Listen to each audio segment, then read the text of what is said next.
Welcome to the Crush Cravings with Confidence podcast. I'm Coach Lisa Callahan, a recovered emotional eater.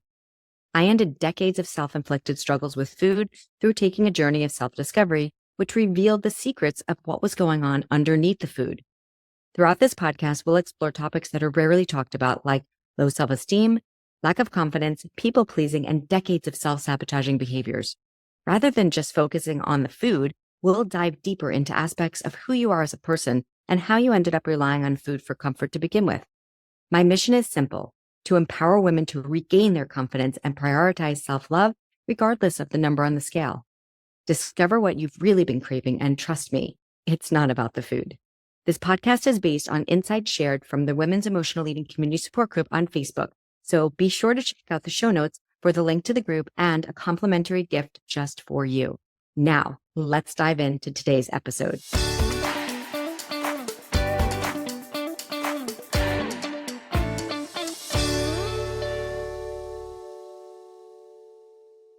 Hey, welcome to another fun and insightful episode of the Crush Cravings with Confidence podcast. The topic today is going to be so cool. So before we even dive in, I want you to pause this recording and go grab yourself a pen and paper, because I think you're going to want to write some stuff down. And if you're driving, do not grab yourself a pen and paper. What you might want to do afterwards is go ahead and like this episode or bookmark it in some way, so that way you can go back and listen to it again, because I really do think that as you're starting to get an understanding of the different types of emotional eating, you're going to want to write some stuff down, so that way you can take notes and be able to understand yourself on a bit of a deeper level. Everything that we do here is meant to inspire you to become self-reliant, to understand yourself more efficiently, and to get curious about what might be going on underneath the food. So, as we do start this episode, I want you to know that it doesn't really matter what type of emotional eater you are right now. There's really no good or bad or right or wrong. I just want to encourage you to meet yourself right where you're at. Know that your pace is the best pace, and always know that there's no judgment whatsoever. All we're wanting to do here, as we give you these different types of emotional eaters, and like being able to like see it through a wider lens, all I want you to really do is get to know yourself a bit better. Sometimes we can label ourselves and we can tell ourselves like, oh, well, like this is just how it is. Like, I'm just an emotional eater. I overeat every time I eat. I'm a sugar addict, or I have some type of problem where I can't trust myself. And sometimes that's like what we just stay married to forever. And those are our thoughts that we've had for decades. But as we embark on this journey together, I want to inspire you to open up your mindset to a new level of awareness. So I'm bringing you this episode today with the hopes that I'll catch your attention and I'll bring you up to a new level of awareness, so that way you can make the necessary changes that you want to make, which will lead you towards food freedom, which is awesome. So many people that I speak with, they tell me, again, that this is just how it is, that they've always been food focused since they were a child, and that they really can't see their lives going in any other way. They actually can't see a bigger picture. Everything that they're seeing is sort of in black and white. This is how it is. And I completely understand that, because I struggled with this very same problem for over 3 decades for certain. And if I think back, it may have even started more towards 4 decades, like when I was a kid even. But the real like meat of it for me really came out aggressively when I was in my late teen years. And I didn't fix this problem until I was in my 40s. So I had this little voice in the back of my head that always told me that I could not be trusted around food, and that I was completely out of control, and that I had no choice but to watch every bite that I put in my mouth, because if I didn't, then I was just going to eat and eat and eat, and I wasn't going to be able to stop myself. So I thought that all I needed to have was more control of myself. And the sad part about this thought is that I really just accepted that this would be my life forever, because the only solution that I had ever heard of was to go on a diet, which I did over and over again. Pills, shakes, bars, calorie counters, elimination, points, macros, intermittent fasting, starvation, and simple overexercising to compensate for the amount of crap food that I was consuming every single day. It was maddening. It was frustrating, sad, and scary to think that I was going to be struggling like this forever. And so I kind of thought that this food thing was just mine. And I saw that other people weren't always like that. But for me, I just thought like, well, I don't know, this is just how I am. And so I thought that I was just one of those people who couldn't be trusted around food. So I thought that I had absolutely no choice whatsoever than to stay in this like diet circle that I was in and hope that I could get myself back on track after the binges that I did.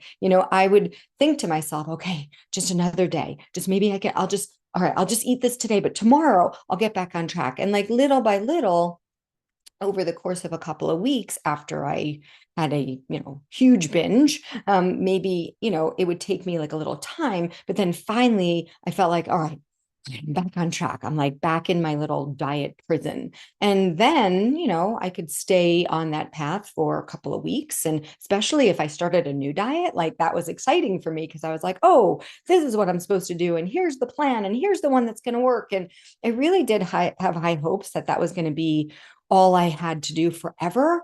But then, each time it came to the same exact place. And it was like, all of a sudden it was like, oh, okay, this is exhausting counting all these calories. And, these shakes aren't tasting as good anymore. Or the initial 8 pounds that I lost at the beginning isn't working. And like, what's wrong with me? Why can't I stay on this diet? Why isn't this working for me? I just didn't get it. And so I blamed myself a lot. And this is before I started to be able to see things through a wider lens and before I learned how very narrow-minded my thinking was. I didn't realize it. I thought that like I knew it all, right? I was a personal fitness trainer. So I had all of these food rules in my head, and I was like, this is right, and this is wrong, and this is good, and this is bad. And then, of course, you're hearing so many different opinions that what ended up happening with me, and this is a term that you can write down, is I ended up developing another type of eating disorder called orthorexia. And so what that means is it means that you're actually too orthodox with what it is that you're following. So there's no freedom in that. And I didn't realize that that was even a thing, number one. And number two, I certainly would have never claimed that I had that. I would have just thought, well, this is what works best for me. But I didn't realize that living your life too orthodox in that way and having everything be in a very narrow mindset, a very small space, brings a lot of fear your way. And with fear brings anxiety, and with anxiety brings worry, and with worry makes you want to eat, right? So it's sort of like this vicious cycle, and it's really all interconnected. So this was how I felt before I took a journey of self-discovery, which inevitably allowed me to crush my food thing for good. So, as I begin to share with you the different types of emotional eaters, and as I help you understand a new level of awareness and also be able to see with your own two eyes what level of awareness you're in right now, I want to encourage you to believe that you can change, that emotional eating is fixable. I've proven this already, not just by myself, with working with my students in Crush That Food Thing Self-Discovery System. So everyone has the same opportunity to fix emotional eating for good. Everybody does. It doesn't matter how long you've been struggling. It doesn't matter how much weight you have to lose or how many times you've tried to fix this problem in the past. If you haven't allowed yourself to acquire a new level of awareness or lose some of your old thoughts so that you can pick up new ones, well, yeah, it's no wonder that you're stuck because this is just something that you can think about. But the definition of insanity is doing the same thing over and over again and expecting different results. So even if you're going on different diets, it's still the same thing. It's still somebody outside of you telling you what to eat, telling you what's the best thing for you. And the thing that I now know is that one person's perfect food is another person's poison. In addition to that, your body also will take you through seasons. It doesn't mean that, if you're eating salads in the summer or the spring, that same food is going to be, like well fit for your body if you're in the middle of winter and it's freezing cold outside. Like a summer salad might not actually feel good to your body. So you have to be able to be intuitive, and you also have to want to stay aligned with your integrity, because when you're thinking that you can just be this like one size fits all type thing where it's just like, oh, everybody goes on this diet and I'm going to do whatever. I don't want to mention any of the actual diet plans out there. Yet at the same time, a lot of them do come with elimination. And sometimes your body will be like, hey, I'm craving something. And if it's not on your diet, that might not be a really great fit for your health, physically as well as mentally. So if you're still struggling now, it's because you really haven't learned what I'm about to teach you. And so I'd like you to be able to embrace a new way of thinking about yourself. And then as you start to learn new things about yourself, because you're so self-interested, food will actually become an afterthought, because you're going to get to be curious about you, which is why I want you to pay close attention to what I'm about to say. And if you haven't been able to grab that piece of paper and pen yet, now would be a really good time so that you can make sure that you write some stuff down. And also, be sure that you follow the channel, subscribe to the channel, and that way you can go back over this episode over and over again, or bookmark it or whatever. So that way you can let it sink in a couple of times. So, okay, so let's dive in. So we're going to talk about 5 different types of emotional eaters so that you can see exactly where you're at and you can know exactly what to do. All right, so let's first talk about how I came up with these types of emotional emotional eaters, and why it's so important to know which type you are. So when we talk about these types of emotional eaters, this is what we tend to discover as we're starting to figure out what stage of your journey that you're in. Now, keep in mind that a journey is meant to take you from one place to another. And many of us that talk about like our weight loss journeys or our emotional eating journey, or even our health journey, we tend to go in like a circle. And if you're going in a circle, you might feel like you're actually moving, but then there's always going to be that part where it's like, I'm going like uphill, where this is really hard and I'm starting a new diet and all that stuff. And then you might come like down the hill.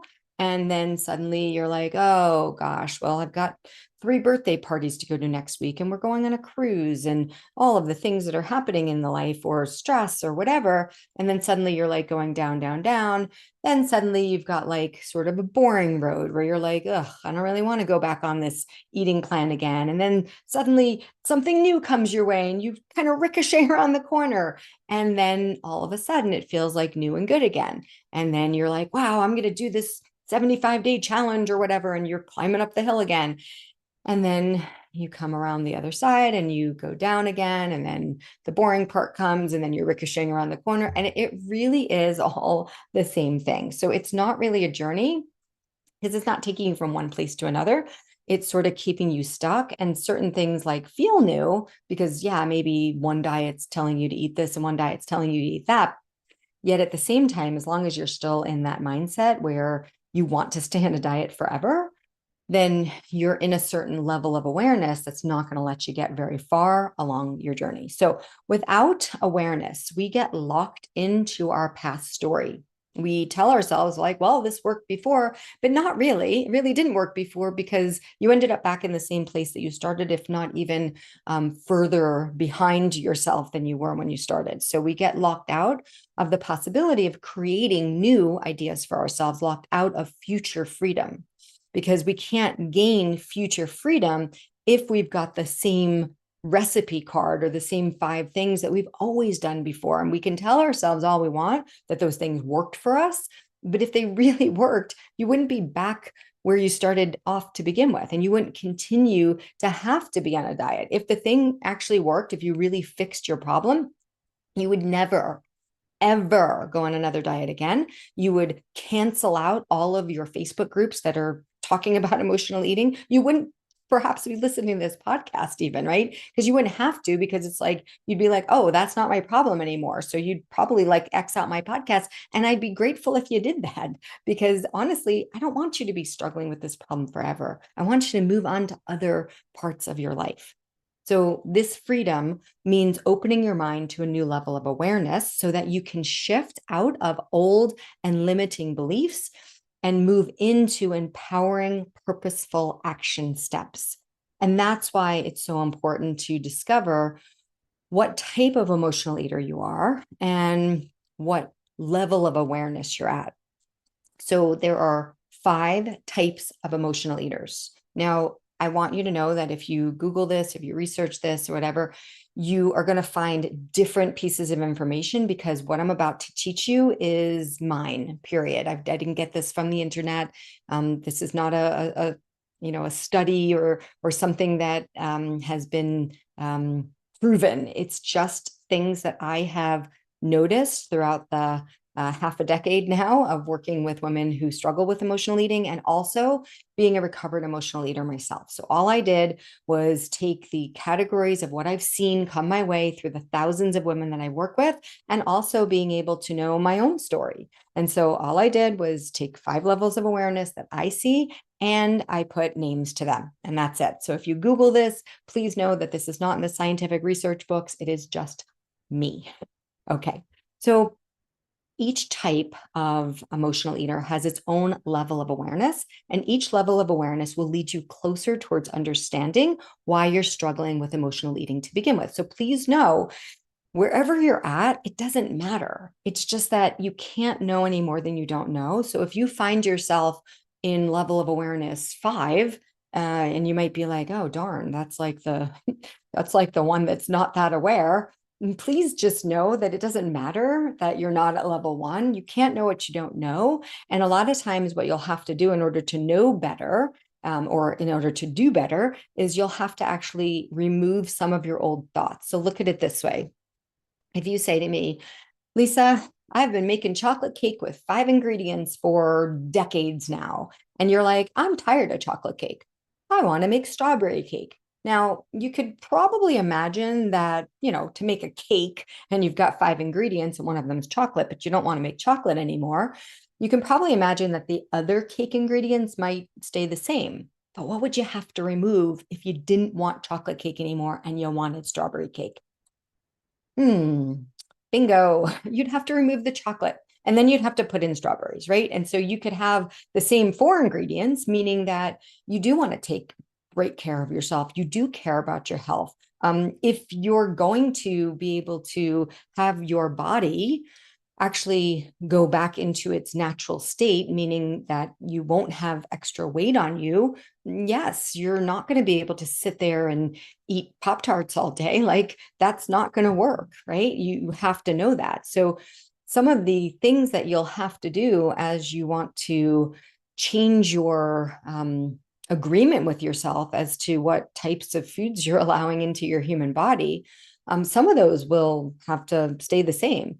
And yet the one thing that will change is the reason why you want to do this, because weight is a symptom of an underlying problem, and the body, given half the chance, will heal itself. So if we can get you to a new level of awareness and heal this underlying problem, well, then you're naturally going to want to eat foods that support your best interest. You're not going to want to sneak out and get, 2 Big Macs and even in your car. Like, you're not going to want to do that.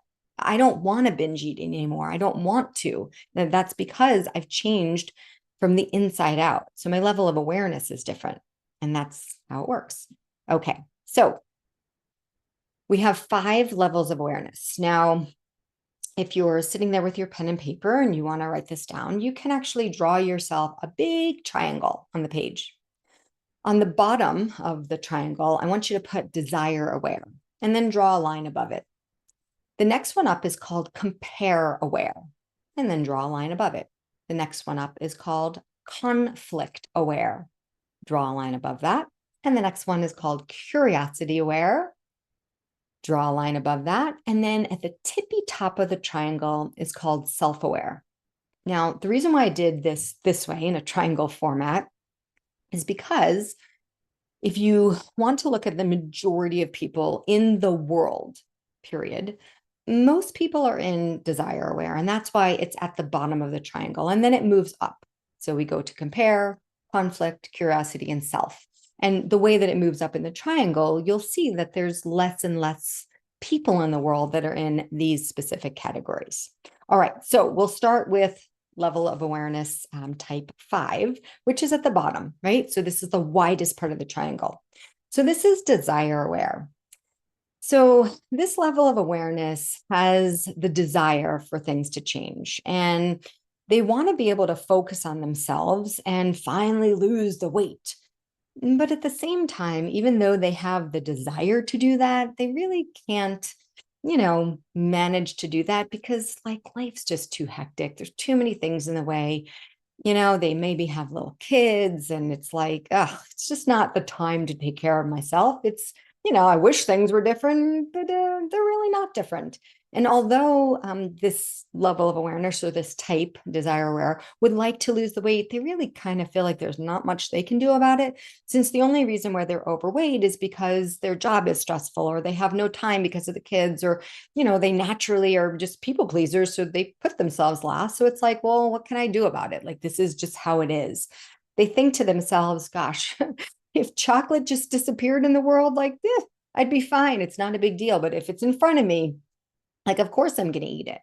So it kind of feels like there's this thought where it's like, whatever, like, this is just how it is. If there's like, I'm not going necessarily out of my way, but if there's a candy dish at the office, yeah, of course I'm going to put my hand in it. Like, it's chocolate, it's sitting there. Why wouldn't I eat it? Right. Or if my partner brings home pizza, 5 nights a week, it's like, well, what was I supposed to do? Like, it just, like it's almost as if like there's a desire there, yet there's no will for themselves to actually take action for themselves. And so there's just kind of not a lot of self-awareness. There's not a lot of decision making from inside, and there's not a lot of thoughts that they can change. So this is desire aware, right? Where we kind of just feel like, oh, wish this would happen. And yeah, but whatever, just not happening, I guess, And so there's sort of this acceptance about like how this is kind of just how it is. Wish it was different.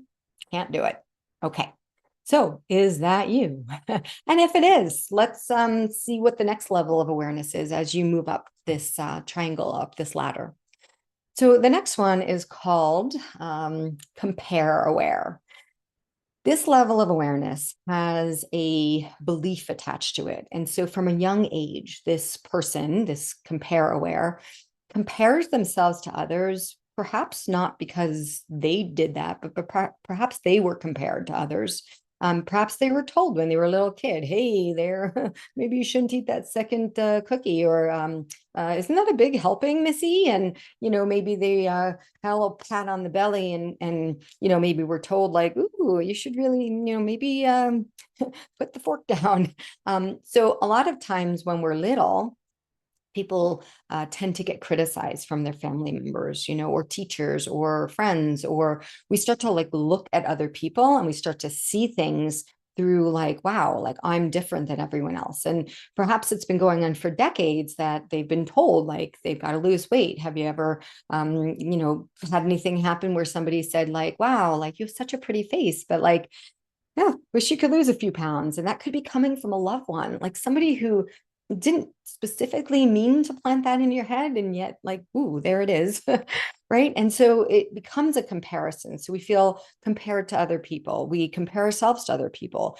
Somewhere inside of you, you believe that you really can't necessarily change, but man, oh man, you're supposed to. So, somebody told you that this is your identity, but like, you're like, whoa, I don't really want this identity. And on an intellectual level, you know that technically you can lose weight because you've done it before. Maybe even from a young age, you maybe were put into Weight Watchers or put on a weight loss program by your doctor or something. And so you've been on this forever weight loss journey. And You've kept weight off at different times in your life, but because there's this belief system in you that you're actually not sort of meant to be the thin one, it's like you've always been hefty duty. So you'll accept that, but you'll continuously like do your best to change it. And you'll always be comparing yourself to other people. So when you're in compare aware, it becomes really, really difficult because it's almost painful. It's sort of like, whoa, like, did I stand in the wrong line? Like, what happened to me? How come I got the big bones, And that becomes really difficult. It almost feels like you might feel like you're fundamentally flawed, or there's something wrong with you, or there's shame or guilt or regret or blame attached to it. So, yeah, so this is a level of awareness that you might be stuck in right now. All right, moving on. So, again, going up this triangle, so a little bit less here. So, type 3, or conflict aware. This is an awareness type that has an understanding that they have a problem, and they have a problem with not like understanding what to eat. Like, they know what to eat darn well. It's just that they have a problem trusting themselves around food. There's a conflict. It's like, I know better, and yet I can't seem to do better. So you're constantly making promises to yourself that you can't keep. So you're setting your expectations way too high. And although you're educated, and you've got all the food rules, you're breaking them continuously. And even if you don't break them for a few weeks, you know that there's going to be some time that you're going to actually break them. So this is a level of awareness that is conflicting. It's exhausting. It makes you feel like you're on a hamster wheel, since you do know better, but you just can't seem to do any better. Each day becomes this new opportunity to have to be perfect.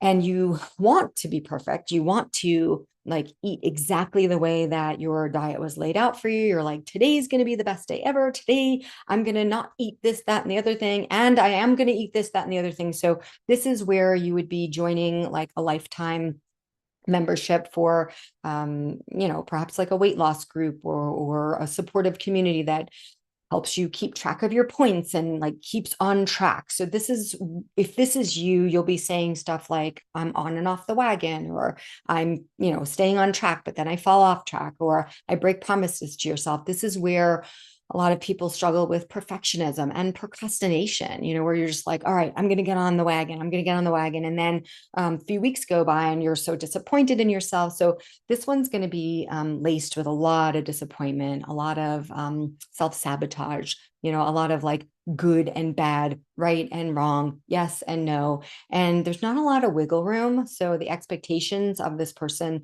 are really high for themselves. This is like an overachiever, somebody who like really wants to put in their best effort, who, is really the first to sign up for a challenge, like raising their hand for every single new thing. And it's like, I can do this 5 days, drinking gallons of water or whatever. Like, this is somebody who gets like super excited, and then like, it's like play hard and like fall hard. So this level of awareness feels like you're constantly battling yourself. And again, you know what to do, but you just don't end up doing it like all the time. And you're like almost feeling like you're a dog chasing your tail, and you're like right there, and you're like, I got it. And then you don't. And so this leads to feeling like frustrated and a failure and disappointed and angry and confused. And people get stuck in this level of awareness for decades. People get stuck in this one. This is the one that I was stuck in for the majority of my time. All right. So if you're in that level of awareness, which is the conflict, this is what I have to have you do. You cannot stay there forever. And my friend, you will be there forever if you don't start to move into the next level of awareness, which is called curiosity aware. This is type 2. This is where you're moving up into that top part of the triangle. And honestly, we really work with the students that we have in Crush That Food Thing Self-Discovery System as they are crossing over between conflict to curiosity. This is where we can help you. If you want to stay in conflict, we probably wouldn't be able to help you as much, because that conflict level of awareness, it kind of has like two sides to it. There's sort of like an A and a B. If you're in conflict level, which is the one right before this that we were talking about a minute ago, if you're in conflict level and you're sort of closer to the compare aware, which is kind of like, well, I know I have this problem forever because like I'm bigger than everybody else. And so I'm always going to have to stay on a diet. Then that particular type, we wouldn't be able to help you quite as much, but I would recommend that you might want to think about gaining access to some of our like smaller courses. So that way you could start to like learn and get a little bit curious and really start to dive in to some of the trainings that we have that would help you to be able to open up your mindset. If you're in that conflict aware and you're like, you know what? I'm just freaking tired of this. Like, I do not want to be in this conflict anymore. And you want to start getting curious about it. Like, you don't want to stay in these lifetime weight groups, and you're tired of counting points and you're just like, I can't do this anymore. I don't want to do this anymore. I don't want to eat fake food. Like, I want to be real. Like, I just want to get to know myself and I want to understand like, what is the root cause of this problem? And like, how can I fix it now? Then you'll be sort of transitioning between that conflict aware into curiosity aware, which is where we would love to work with you.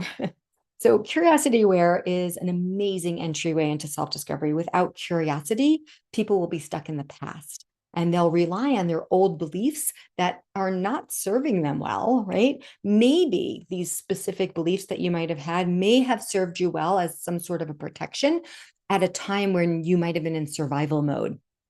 But now, the very same thing that you used to do is not serving you anymore. So it's not that the things that you used to do didn't serve you once upon a time, they're just not serving you now. And so now we want to get curious about how to fix the root cause of the problem. And once you gain access to curiosity, you're going to become interested in loving yourself and liking yourself, just like you would a friend, treating yourself as you would a friend instead of beating yourself up, having your expectations set too high, making mistakes, and then not being able to recognize with awareness that mistakes are vital for learning. Curiosity is the best way to fix emotional eating from the roots. And as we embark on this new way of thinking, we have to be able to see with awareness that it's critical to learn new things. But a lot of times we can't learn new things unless we put down old thoughts. There's only so much room in your brain. It's not like you can have like all the old thoughts, keep them just the way they are, and add new thoughts. It just doesn't work that way. And if you want to keep all of the old thoughts, when you add new ones, it'll feel really exciting at first. But as soon as like life goes topsy-turvy, those new thoughts will fall out and boop, you'll be right back into that conflict aware, right back into your old pattern. So what we help you do in self-discovery is we help you get curious about where some of your thoughts might be the very same thoughts that are meant to keep you stuck. So if you haven't heard me say this before, you can write this down. You do not have to believe everything you're thinking. Some of your thoughts are the very same thoughts that are meant to keep you stuck. And I'd like to teach you a new way of thinking so that you can get curious about yourself, which is type 1. Okay, this is the top of the triangle. This is self-aware. So self-awareness is the key to solving your challenges with emotional eating. Once you are self-aware, you're going to be able to make supportive decisions for yourself. You'll no longer want to overeat. Being self-aware is how you'll crush your food things so that you can move forward in your life and never have to feel like you're out of control with food again. In fact, if anything, you're going to be an independent thinker and food will have no power over you. Self-awareness is the biggest gift that you can give yourself because you deserve to live an extraordinary life where food does not invade every single thought. And I would absolutely love to teach you how to do that. So this week in our show notes, we're going to be offering you a free food freedom phone call. It's a call either with myself or with a member of my team. And what's so cool about this is it'll be a strategy call. We can sit together for about an hour. I give you a lot of time and we can just plan out a first next right step for you. We have so many different opportunities. Yet we can't know what level of awareness you're at yet until we actually get to talk to you. As always, just know that there's no right and wrong. There's no judgment here. And we're just here to help you be able to explore yourself from a different angle, from a wider lens. Always know that if you just want to take a little bite-sized piece of self-discovery and get to know yourself a little bit better, I'll always recommend, and it'll always be in the show notes, the link to the Mindset Makeover, which is a really cool, just small little way. It's an entryway into being able to understand what self-discovery is and how you can start to open up your mind to a new level of awareness. If you want to talk to me, please go ahead and reach out to me. Send me a DM on either Instagram or on Facebook Messenger, or you can always reach me at lisa@coachlisacallahan.com and put attention podcast. All right, we will see you next time. Thank you so much. Bye for now. Oh, and as always, please share this episode with 3 friends. It would mean the world to me. All right, bye for now.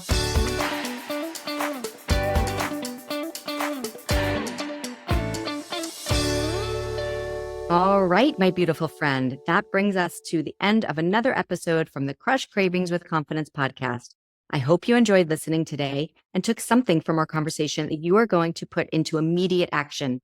I love spending time with you and would be so grateful if you would share this podcast with at least one friend today who you think might be struggling too. And don't forget to hit the subscribe button so that you don't miss out on any other amazing topics. And please, please do leave me a review. It would mean the world to me. Thanks again for listening, and I'll see you in the next one. Bye for now.